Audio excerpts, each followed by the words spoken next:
اور پورے ملک سے ہی مریض ہمارے پاس یہاں پر آ رہے ہوتے ہیں اور بلا معاوضہ بلا کوئی کسی اس کے ٹریٹمنٹ یہاں سے لے رہے ہوتے ہیں۔ پاکستان کا پہلا ہسپتال ہے جہاں پر 100% جو ہے وہ معیاری علاج ہے، مفت ہے، اور پورے ہسپتال میں کوئی کیش کاؤنٹر آپ کو نظر نہیں آئے گا، اور پاکستان کا پہلا ایسا ہسپتال ہے جہاں پر تمام تر چیزیں جو ہیں وہ کمپیوٹر بیسڈ ہیں، پیپر لیس ہسپتال ہے۔ پاکستان کا پہلا ایسا ادارہ ہے جو کہ کوشش کرتا رہا ہے اور کرتا رہے گا کہ شریعہ کمپلائنس کو بالکل فالو کرے، چونکہ بہت زیادہ لوگ اپنی زکوٰۃ اور عطیات دینے میں دلچسپی کا مظاہرہ ظاہر کرتے ہیں، اس کے لیے پراپر یوٹیلائزیشن آف زکوٰۃ کا ہونا بھی ضروری ہے۔ تو یہ ہمارا اب تک کی جرنی جو کہ 1986 سے دیکھا گیا خواب 2007 میں ہوا، اور آج الحمدللہ پورے پاکستان میں صرف ایک ہسپتال سے شروع ہونے والا یہ ادارہ آج انڈس ہیلتھ نیٹ ورک کی شکل اختیار کر گیا ہے، اور پورے پاکستان میں ہمارے پاس اس وقت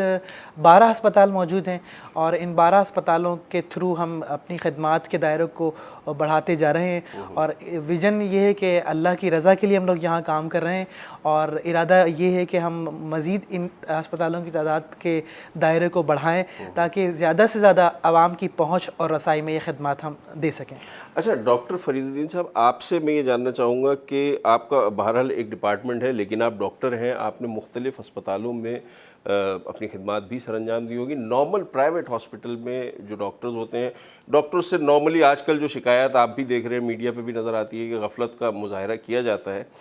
لیکن یہاں پر آبویسلی وہ والے معاملات تو نہیں ہیں، اور میں یہ جاننا چاہوں گا جو سرکاری اسپتال ہیں، جیسے محسن صاحب نے فرمایا کہ 1986 کا جو بام بلاسٹ ہوا تھا اس میں اس صورتحال کو دیکھتے ہوئے یہ خیال دل میں آیا تھا۔ سرکاری اسپتالوں کی صورتحال آج بھی کچھ ایسی خاص نہیں ہے،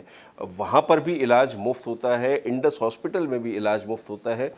فرق کیا ہے وہاں پر؟ وہ والا علاج اس طرح سے کیوں میسر نہیں ہے جبکہ سرکاری اسپتال obviously بہت بڑا گورنمنٹ ہاسپٹل ہے، گورنمنٹ کی پوری سپورٹ ان کو ہوتی ہے، انڈس ہاسپٹل پرائیویٹ لوگوں کی چیریٹی کے ذریعے چلتا ہے، کیا فرق ہے دونوں میں؟ کیوں وہ ہسپتال کامیاب نہیں ہوتا اور یہ پروجیکٹ کامیاب ہے؟ جی بہت بہت شکریہ آپ کا، بہت زیادہ ویلڈ سوال ہے، مگر میں اس لیے اس کا جواب زیادہ بہتر طریقے سے شاید میں دے بھی پاؤں گا، کیونکہ میں نے دونوں جگہ پہ کام کیا ہے۔ میرا تعلق پہلے گورنمنٹ ہاسپٹل سے ہی تھا، اور میں ایک فیڈرل گورنمنٹ کا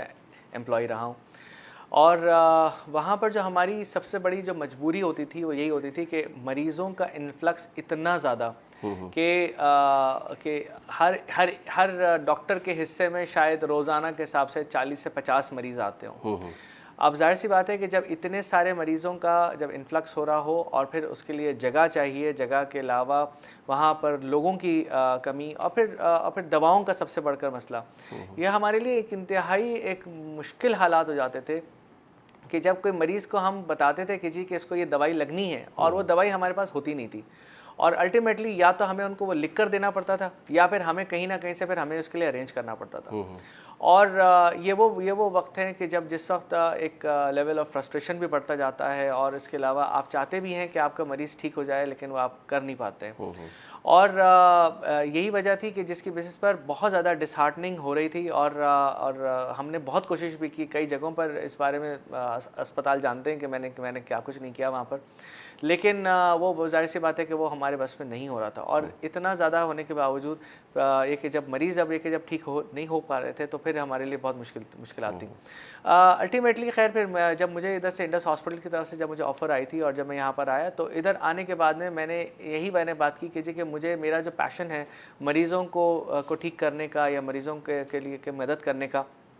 اس کے لیے کیا مجھے پھر دوبارہ ان کے لیے کوئی دواؤں کے لیے بھاگ دوڑ کرنی پڑے گی؟ تو مجھ سے یہی کہا گیا تھا کہ آپ صرف اور صرف بس آپ وہ کام کریں جس کی آپ کو یہ کہ آپ کو تربیت دی گئی ہے، اور وہ ہے وہ آپ کی تعلیم ہے جو کہ آپ مریضوں کے لیے آپ اپلائی کر سکتے ہیں، اور باقیہ تمام چیزیں آپ ہم پر چھوڑ دیجئے۔ آپ کو تمام مریضوں کے لیے دوائیں مل جائیں گی، آپ کو ان کے لیے تمام انویسٹیگیشنز ہو جائیں گی، آپ کا کام بس ان کے ساتھ بس ان کو یہ کہ وہ صحت پرووائڈ کرنا ہے، اور یہ وہ ایک بیسک ریزن تھا جس کو ہم کر رہے ہیں، اور الحمدللہ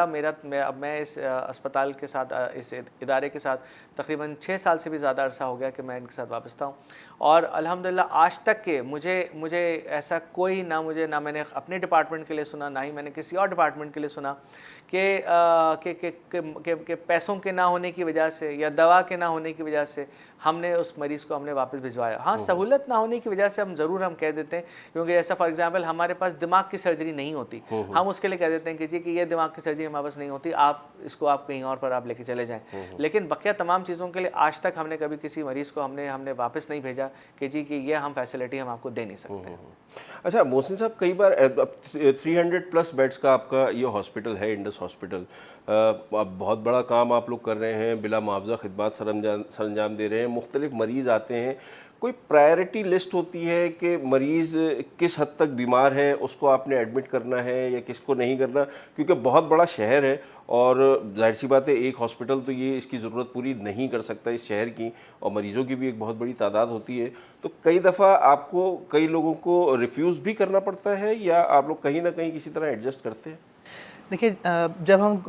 معیاری علاج کی بات کرتے ہیں, کوالٹی کیئر کی بات کرتے ہیں, تو اس میں کچھ لمیٹیشنز آ جاتی ہیں. مثال کے طور پر ہمارے پاس اس وقت 300 کے لگ بھگ بستر موجود ہیں, اور ہم ان 300 بستروں کے اوپر ہماری پالیسی ہے کہ ہم صرف 300 مریضوں کو ہی ایک وقت میں رکھ سکتے ہیں, نہ کہ ایک بستر پہ 2 مریضوں کو ہم رکھیں. تو اس میں اگر بیڈ موجود ہے اور ایمرجنسی کے تھرو کوئی پیشنٹ آ رہا ہے تو first come first serve basis کے اوپر اس کو سہولت میسر کی جاتی ہے اور اس کو اس وقت داخل کر لیا جاتا ہے. لیکن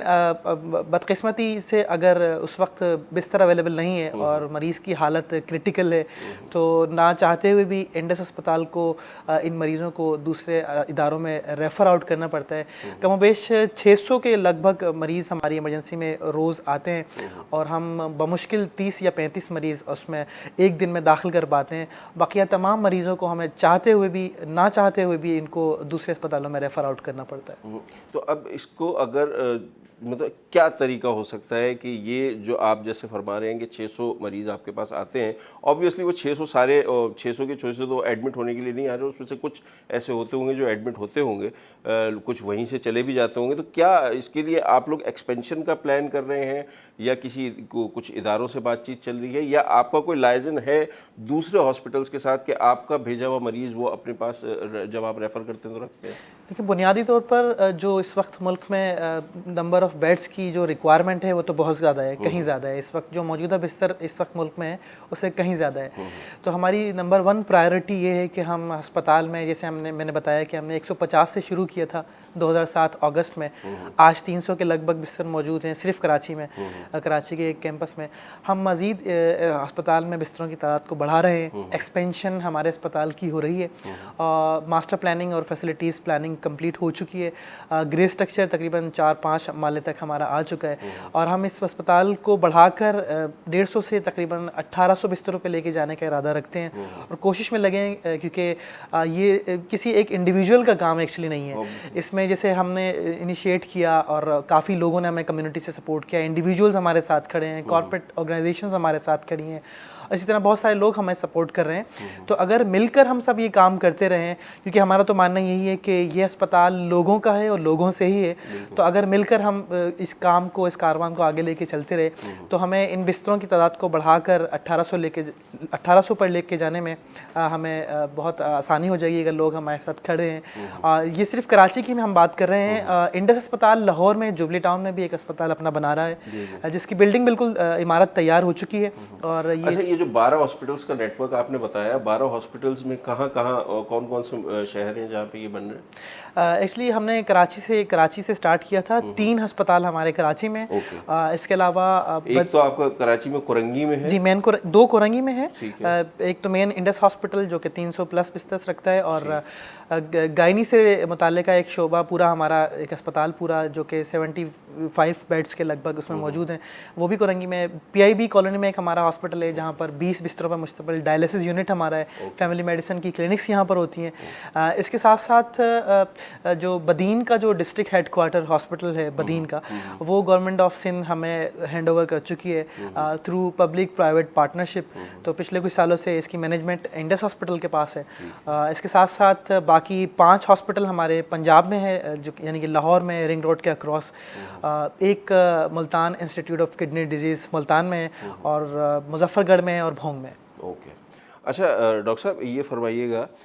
کہ کئی دفعہ ایسے کبھی آپ کے ساتھ ایسا ہوا کہ آپ انڈس ہاسپٹل میں کام کر رہے ہیں اور وہاں پہ کوئی ایسا مریض آ گیا ہو جو صاحب ثروت تو ہو لیکن وہ مفت علاج کروانا چاہ رہا ہو. کچھ ایسے مریض بھی آتے ہیں جو مطلب مفت علاج کا مقصد یہ کیونکہ آپ ایک اچھی سروسز پرووائڈ کرتے ہیں اور بلا معاوضہ کرتے ہیں, لیکن وہ علاج آپ سے کروا لیں اور بطور ڈونیشن جو پیسے فیس کے طور پہ کسی دوسرے اسپتال میں دینے کے بجائے وہ آپ کے ہاسپٹل میں ایز اے ڈونیشن دے دیتے ہیں, ایسے لوگ بھی آتے ہیں؟ جی بالکل,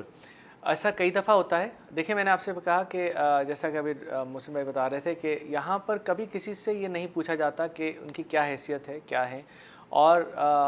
یہ بھی ہم نہیں پوچھتے کہ وہ ان کا تعلق کس مذہب سے ہے, کس رنگ سے ہے, کس نسل سے, اور وہ آتے ہیں اور آ کر اپنا علاج کرا کے چلے جاتے ہیں. اور اس کے علاوہ یہ ایک البتہ ضرور ہے کہ ادھر ہمارے اسپتال میں ہر جگہ پر آپ کو مختلف تقریباً ہر دیوار پر آپ کو ادھر لکھا ہوا نظر آئے گا کہ انڈس اسپتال میں نہ تو پیسے لیے جاتے ہیں نہ تو پیسے دیے جاتے ہیں, اور اگر آپ سے پیسے مانگتا بھی ہے تو آپ اس کو ضرور ہمیں اطلاع کریں, لیکن اور یہ کہ کوئی نہیں مانگے گا. اور تو اس لیے ایک واحد ہمارا جو ڈپارٹمنٹ ہے CRD جہاں پر ہمارے پاس ڈونیشنز یا زکوٰۃ کلیکٹ ہوتی ہے, تو جب بھی کسی نے کچھ اگر دینے کی اگر خواہش ظاہر کی ہے, چاہے وہ جتنا بھی دینا چاہیں, چاہے وہ اپنی علاج کی غرض سے دینا چاہیں, چاہے وہ اپنا کسی بھی اور چیز کے حوالے سے دینا چاہیں, ہم ان سے کہتے ہیں کہ بس آپ جائیں اور جا کر آپ ادھر پیسے دے دیجئے. اور آپ ادھر پیسے لینے کے بعد میں چاہے وہ جتنے بھی پیسے ہوں, آپ دینے کے بعد میں آپ ادھر سے آپ ایک رسید ضرور لے لیں, تاکہ آپ کو اس بات کا اطمینان ہو جائے کہ آپ کا پیسہ صحیح جگہ پر گیا ہے. اور نہ صرف یہ کہ وہ صرف انڈس اسپتال کے اندر جا کر دے سکتے ہیں, بلکہ پاکستان بھر کی تمام جتنے بھی بینکس ہیں وہاں پر بھی جا کر وہ ادھر ایک جگہ سبمٹ بھی کرا سکتے ہیں. اوکے, اچھا محسن صاحب, مشکلات آئیں کبھی؟ ظاہر سی بات ہے کوئی بھی کام انسان کرنے کے لیے جاتا ہے اس میں کہیں نہ کہیں کوئی نہ کوئی مشکل آتی ہے. تو آپ لوگ جو کام کر رہے ہیں گو کہ یہ انسانی خدمت ہے, اللہ تعالیٰ کی خوشنودی کے لیے یہ کام ہو رہا ہے, لیکن کبھی کوئی ایسی مشکلات کا سامنا آپ کو کرنا پڑا ہو کسی بھی قسم کی سرکاری سطح پر, یا جو پبلک جن کی آپ خدمت ہی کر رہے ہیں, جیسے کبھی آپ ریفیوز کر دیں کسی کو جگہ نہ ہونے کی وجہ سے, تو کیا وہ لوگ پھر اعتراض کرتے ہیں, کچھ پرابلم کریٹ کرتے ہیں؟ بالکل, دیکھیں انڈس ہاسپٹل جو ہے یہ ایک فیتھ ڈریون آرگنائزیشن ہے, اور ہمارا یقین یہ ہے کہ ہم نے جس کی رضا کے لیے یہ ادارہ شروع کیا ہے اس کی ہمیں یقین ہے, اور ہم اپنی آنکھوں سے دیکھا اور وٹنس کیا ہے, اللہ کی مدد کو اپنی آنکھوں سے دیکھا ہے. تو اس میں دیکھیں ہر کام میں اور ہر جو بھی انیشیٹو آپ لیں, چیلنجز تو ڈیفینیٹلی رہتے ہیں, اور لوگوں کو ریفر کرنا یہ ہم نہیں چاہتے ہیں. ہمیں بڑی تکلیف ہوتی ہے کہ ہسپتال میں مریض موجود ہے اور ایک ہسپتال میں ڈاکٹر بھی موجود ہے, لیکن چاہتے ہوئے بھی اس کا علاج نہ کر پانا. تو یہ بہت مشکل مرحلہ ہوتا ہے ایک مریض کو ایک اپنے ادارے سے دوسرے ادارے میں بھیجنے کا. تو اس کے علاوہ ایز سچ لائک ابھی چیلنجز کی اگر ہم بات کر رہے ہیں تو ایکسپینشن جو ہم نے شروع کی ہے اس میں یہ بہت بڑا ہمارا پروجیکٹ ہے, ہماری خواہش ہے, اور تاکہ اس سے عوام کی پہنچ اور رسائی میں اضافہ ہوگا. تو چیلنج یہ ہے کہ ہمیں اس میں بہت زیادہ فنڈنگز کی اس وقت ضرورت ہے. گزارش ہے عوام سے, لوگوں سے گزارش ہے کہ اس میں بڑھ چڑھ کر حصہ لیں, ہمیں سپورٹ کریں تاکہ ہمارا یہ پروجیکٹ تکمیل کے مرحلے سے آپریشنل ہو جائے اور یہاں پر ہم مریضوں کا علاج شروع کر پائیں. اچھا, لوگ جا کے وہاں دیکھ بھی سکتے ہیں, ہم نے تو خیر دیکھا ہوا ہی ہے, جن لوگوں نے نہیں دیکھا ہوا وہ جا کے وہاں آبزرو بھی کر سکتے ہیں کہ انڈس ہاسپٹل میں کوئی اس وقت وہ کیش کاؤنٹر نہیں ہے, اور آپ کی حیثیت کا نہ پوچھا جاتا ہے, جیسے ڈاکٹر صاحب نے بھی فرمایا کہ نہ آپ سے یہ پوچھا جائے گا کہ آپ کس رنگ یا نسل سے تعلق ہے آپ کا, بلا امتیاز سب کی اس میں خدمت کی جا رہی ہے. محسن صاحب یہ فرمائیے گا کہ اب آپ نے فرمایا کہ 12 شہروں میں آپ کا ہے اور کراچی میں 3 جگہ ہے یہ فیسلٹیز آپ دے رہے ہیں. کون کون سی بیماری ایسی ہے جس کا علاج آپ کے یہاں نہیں کیا جاتا؟ جی بالکل, یہ بتانا زیادہ بہتر ہے اور آسان ہے کیونکہ زیادہ تر سہولیات ہمارے یہاں میسر ہیں. اس میں ہمارے پاس نیورو, جسے ڈاکٹر صاحب نے ابھی فرمایا, ڈاکٹر فرید صاحب نے, کہ نیورو سائنسز کا جو شعبہ ہمارے پاس اس وقت موجود نہیں ہے, لیکن پوسٹ ایکسپینشن جب تعمیرات ہو جائیں گی, بلڈنگ بڑی ہو جائے گی, تو اس وقت ہمارا ارادہ ہے, ہمارے ایکسپینشن پلان میں شامل ہے, وہ بھی ہم شروع کر دیں گے. ڈینٹسٹری اس وقت ہمارے پاس نہیں ہے, اور آنکالوجی ایڈلٹ نہیں ہے. باقی تمام تر سہولتیں الحمدللہ under a same roof available ہے.